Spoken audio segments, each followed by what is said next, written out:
Gente, ¿alguna vez se han preguntado ustedes si Marx divide la historia de los modelos productivos, de los modos de producción de la humanidad en un comunismo primitivo, en un esclavismo, en un feudalismo y en un capitalismo? Bueno, al menos los modos de producción existentes, ¿no? Porque pues el socialismo no tuvo lugar en la historia realmente hasta el siglo XX. Bueno, pero sí existen estos tres modos de producción en la historia de la humanidad. ¿Cuál es el modo de producción que se corresponde con ciertos momentos de la historia mexicana?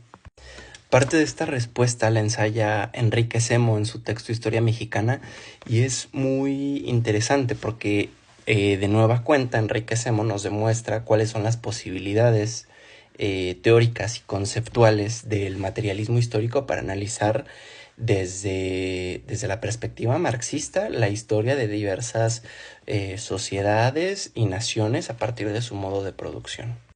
En el caso de lo que fue la Nueva España es sumamente interesante porque lo que apunta Semo como la respuesta a este interrogante sobre cuál era el modo de producción de la Nueva España es: no había un modo de producción específico, sino había una coexistencia de varios modos de producción que se unían en un todo orgánico que le daba forma al sistema económico, político y social de la Nueva España. Hay una lógica de un carácter de un vinculado a un despotismo tributario, ¿no? En el que la carga tributaria y fiscal que tienen funcionarios públicos, cierto tipo de personas integradas a los sectores productivos, los pueblos indígenas, los productores agrarios, etcétera, es, pues valga la redundancia, despótico, tiene un carácter arbitrario. Hay una lógica muy parecida a lo que en su momento fue el feudalismo, en tanto que particularmente en los inicios de la existencia de la Nueva España como una entidad política, pues existía esta lógica de los encomenderos, ¿no? Que eran personas vinculadas ya sea o directamente conquistadores o vinculadas a los conquistadores, particularmente por vínculos consanguíneos, ya sea hijos o descendientes de los conquistadores, que recibían en encomienda a pueblos indígenas, los cuales a cambio de su integración a ciertas prácticas culturales hispánicas como era la religión, estaban obligados a ofrecer un tributo en especie o en trabajo a los encomenderos hispánicos, pero al mismo tiempo hay un capitalismo incipiente, diría yo, más relacionado a las prácticas mercantiles que tuvo Europa a los inicios del el desarrollo del capitalismo, y además un mercantilismo incipiente y también dependiente, ¿no? En tanto que es pues sí, es muy dependiente del mercado manufacturero hispánico, peninsular. Entonces, respuesta: ¿cuál es el modelo económico imperante en la Nueva España de aquellos que categorizaba Marx en su momento? Ninguno. Es un sistema en el que hay manifestaciones que se pueden identificar con estas categorías conceptuales marxistas, pero que no tienen una identidad plena con ninguno, a causa de la historia misma de la Nueva España en referencia pues claro, al pasado indígena del territorio,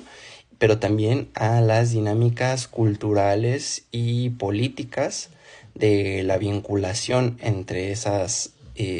sociedades de muy distintos orígenes. También hay que recalcar que la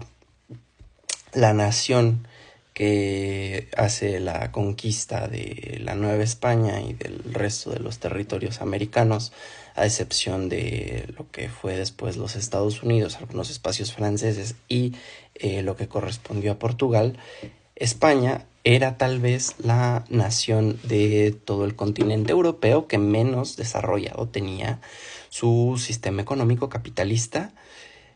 sostenido en el hecho de que tenían una lógica muy amplia de pues un intercambio marítimo mercantil, pero no eran una nación que estuviese enfocada en aquel momento en la impresión de un plusvalor a los productos manufacturados en la península ibérica. Y es muy interesante porque este rasgo característico del modo de producción de la Nueva España es algo que pareciera sobrevivir a través del tiempo en el desarrollo histórico de México como nación, y pareciera que es una historia que busca constantemente encaminarse a la construcción de un capitalismo nacional autóctono, sólido, pero que no logra construirse a plenitud. Quiero decir con esto, por ejemplo, a lo largo del siglo XIX y XX vemos muchos territorios en los que sobrevive una dinámica económica en la que la producción es muy parecida a un sistema esclavista, ¿no? Como algunas poblaciones de Yucatán, donde la población indígena estaba plenamente a merced de los grandes terratenientes de esos territorios, de esos estados del sur. Y también hay una dinámica en la producción de las haciendas, que eran igual propiedad de otros grandes terratenientes, en las que pues hay una gran hacienda que se integra a una economía de mercado, pero hay haciendas medianas y pequeñas que tienen una lógica que pues pareciera tener un carácter muy parecido a un modelo feudal, ¿no? En tanto que la población que vive alrededor de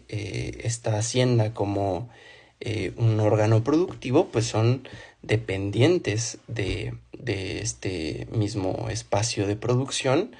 y pues hay pues esta lógica como de retribución de lo que se recibe con trabajo para poder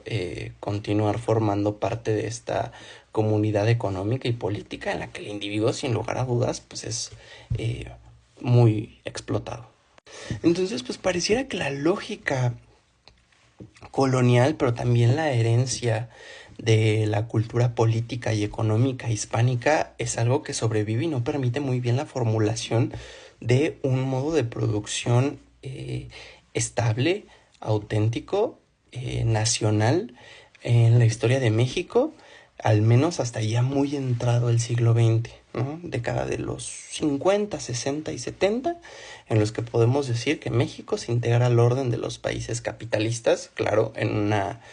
lógica muy desigual ante las otras naciones. Y es por esa observación histórica que Enrique Semo apuntala que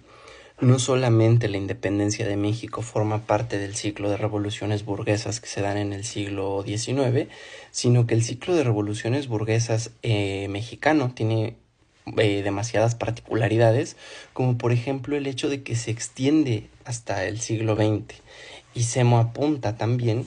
que la propia Revolución Mexicana forma parte del ciclo de revoluciones burguesas, y su aportación a ese ciclo revolucionario por construir un orden capitalista en México tiene que ver con la construcción de un capitalismo nacional que realmente no lo existía, ¿no? No había una solidez capitalista y financiera que se pudiese considerar mexicana, y esa es como la aportación de la Revolución Mexicana como una revolución burguesa. Yo quería contar algo bien rápido y hablé por 9 minutos, es que no me pare el hocico, cabrones.